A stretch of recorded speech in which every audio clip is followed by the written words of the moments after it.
Ayon sa lumalabas na balita, hindi na daw di umano aapela sa Office of the President ang It's Showtime sa kanilang kaso sa MTRCB. Ibig bang sabihin nito ay tinatanggap na nila ang naging hatol ng MTRCB na 12-day suspension sa kanilang programa?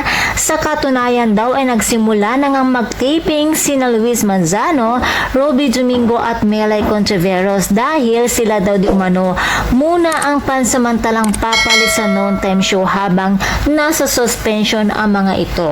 Kung sakaling ito'y totoo, hindi naman bago sa hosting ang tatlo at may nga naman sila na magpasaya ng madlang people.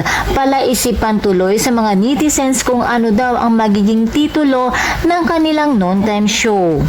Subalit, ayon naman sa kolumnistang si Christopher Min, nagpasa daw di umano ng motion for reconsideration ang It's Showtime sa Office of the President at kung sakaling ibasura muli ito, ay nakahanda na ang ipapalit ng show at iyon na nga ang show na pinaghahandaan ni na Luis, Ruby at Melay.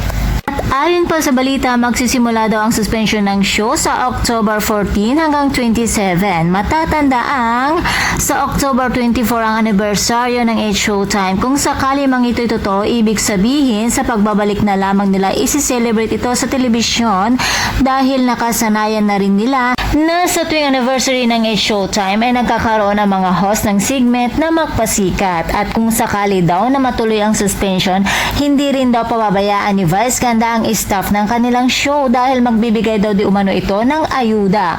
Samot-sari naman ang naging reaksyon ng mga netizens tungkol dito. Karamihan nga ay nalungkot para sa show. Subalit, 12 days lang naman daw. Babalik at babalik din naman ang mga ito at baka sa kanilang pagbabalik, mas lalo pa nilang bonggahan ang show.